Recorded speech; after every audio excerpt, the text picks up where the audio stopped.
A warm welcome back to the Shindig. My name is Tom, and this is youtube.com/TJCMN. Thanks for tuning in today, and apologies in advance for not having a shirt on. I promise I do have pants on. However, I just got back we're in between moving right now, and the temperature outside, I mean, it's typical for Tampa. It's like 88 degrees Fahrenheit, and the humidity makes it feel like 102, so thereabout it would be the precise temperature in Celsius, because I'm a dumb American, and everywhere else I'm pretty sure I have a global audience.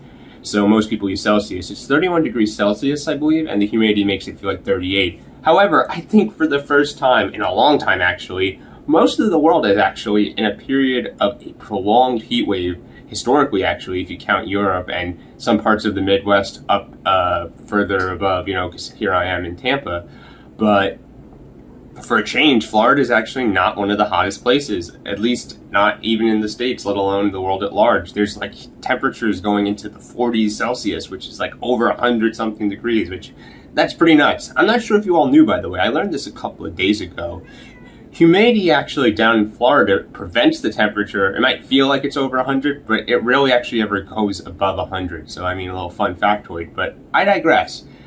So before I, go on too much of a tirade, I wanted to get into the main crux of this video and get a chance to throw it, in the oven and put a shirt on, rinse, because I literally just got back. I probably look like a mess right now.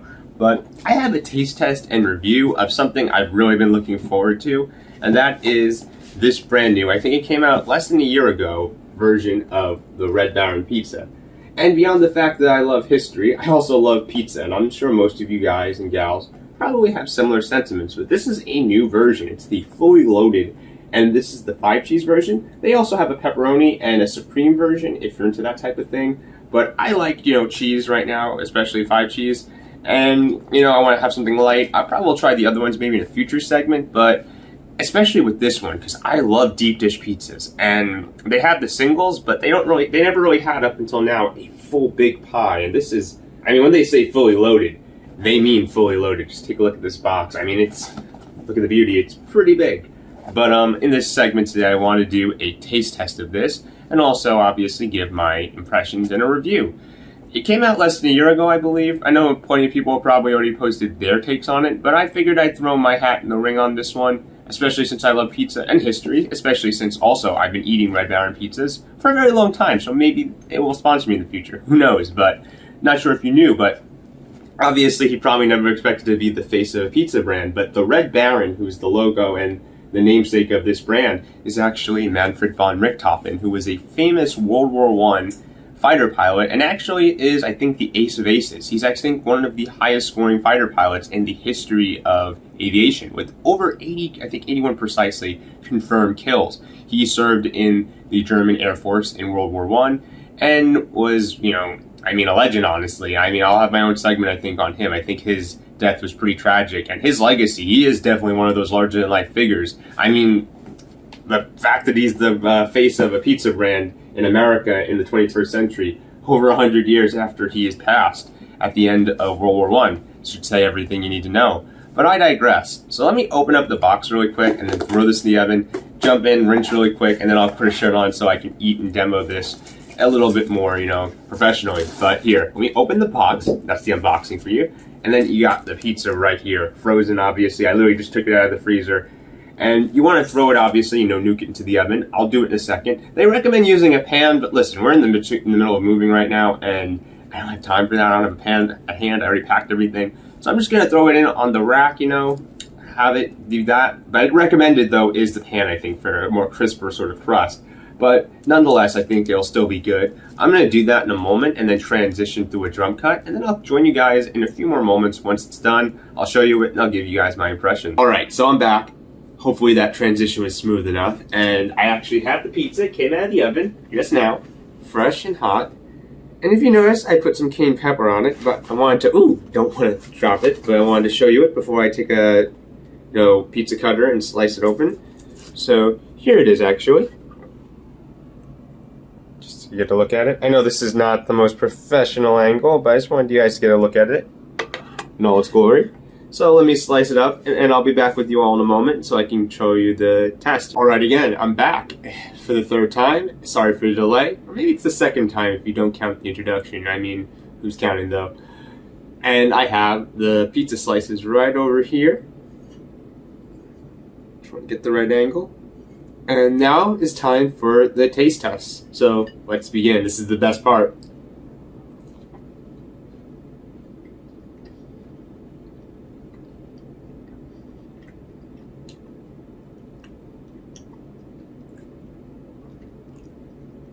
And I definitely recommend, if you guys and gals haven't tried it already, but to put some cayenne pepper on this. Not only is cayenne pepper healthy, but it tastes really good, especially if you like spicy foods.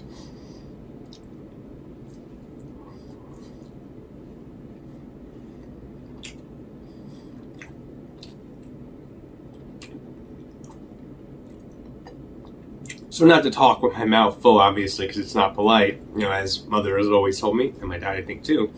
But you can probably tell, since I'm biased, and I've told you already, that I'm quite a big fan of Red Baron as a pizza brand.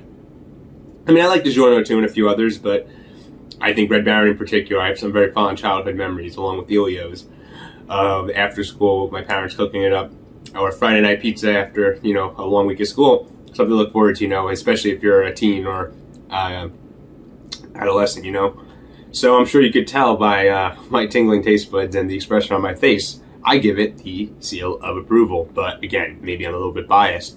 And it's a deep dish pizza. It's 5 cheese, which is pretty good. The classic crust version, which is not like deep dish, it's just like what we would think is like the hand tossed version, is only 4 cheese. And I think it's pretty good. You have the deep dish sort of perk of, it's like a combination of the singles that they have, the smaller ones, also with the size of the classic. And it does, as I mentioned before, come in supreme and also the pepperoni versions. And maybe others will come down the pipeline. I mean, it sounds like they're constantly trying to come up with new versions. And although it retails, I think at the moment, at least in Florida, for $7.99, I believe, which is a little bit pricey. But again, I mean, if you go to a pizzeria, like a local pizzeria, I mean, I'm from New York, and you want to get like Pizza Man Pizza, which is, the greatest up there. And even down here, I mean, in Tampa, they have in downtown a local joint that has claims, I think it does have, they import New York City water. It's called Eddie and Sam's. Their pizza, like a whole pie, it's a big pie too, way bigger than this, keep in mind, is like 20 something. So relative to that, and also keep in mind Pizza Hut, Papa John's, Domino's, as well as Little Caesars, I think that the price itself, especially considering inflation, is not that bad, especially since it's deep dish. It does fill you up I've already had a few bites, and I'm already getting ready to eat more off camera, but I think it's pretty good, all things considered. But if you disagree, let me know, and if you have had it before, I'm really curious to hear what you think. Please provide some feedback in the description below. And if you enjoyed this taste test and my particular review of it, I mean, it's a pizza. I mean, if you live in America and you're as much of a fan of pizza as I am, I'm sure you know what you expect with the pizza. It's tomato, cheese, and then the doughy crust that you make from flour, milk, and everything. I mean, it's tried and true food item that, in particular, it's my favorite one, which just goes to show how whitewashed I am. But at any rate, hopefully you enjoyed all this, and if you have, let me know, comment below, let me know what you think. And if you want to see more types of videos like this, as I've done them quite for a while now, on and off, since like 2009, 2010, let me know in the comments. And again, subscribe if you haven't already, click the bell notification to be alerted for future content. And for now, this has been Tom for youtube.com/TJCMN. I'm about to stuff my face off camera and probably eat like a pig, so let me, not bore you anymore. Again, if you enjoyed this, hopefully you have, let me know what you think, and I'll catch you on the next segment I make real soon. Again, this is Tom. Peace out.